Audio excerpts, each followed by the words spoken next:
Hi friends, అందరికీ నమస్కారం. BSNL ప్రతి నెల రీఛార్జ్ చేయకపోతే బిఎస్ఎన్ఎల్ సిమ్ అనేది బ్లాక్ అవుతుందా, దాని గురించి మనం మాట్లాడుకుందాం.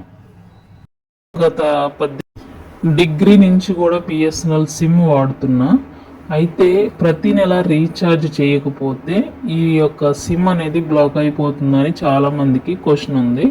సో ముందు మీరు సిమ్ తీసుకోవాలంటే అసలు మీ ఏరియాలో బిఎస్ఎన్ఎల్ యొక్క నెట్వర్క్ కనెక్టివిటీ ఎలా ఉందో చెక్ చేసుకున్న తర్వాతే బిఎస్ఎన్ఎల్ సిమ్కి మీరు మార్చుకోండి, లేకపోతే తీసుకోండి న్యూ సిమ్.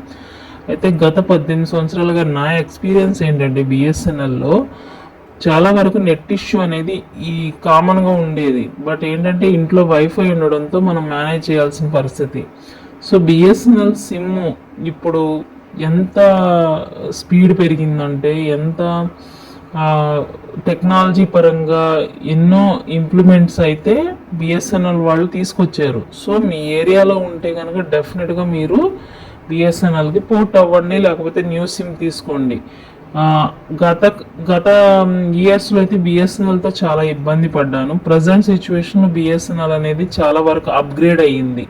టాటా వాళ్ళు మంచిగా ఫీచర్స్ తేవడమే కాకుండా గవర్నమెంట్ పరంగా కూడా వీళ్ళు అప్రోచ్ అయ్యి మొబైల్ని లాంచ్ చేస్తున్నారు. 5G సిమ్, 4G సిమ్ ఇవన్నీ కూడా ఇంప్లిమెంటేషన్ చేస్తున్నారు. సో ఓల్డ్ ఈజ్ గోల్డ్ అన్నట్లు అదే సిమ్ని నేను కంటిన్యూ చేయడం వల్ల ఎటువంటి ఇబ్బంది లేకుండా నేను సింపుల్గా వాడేసుకుంటున్నా.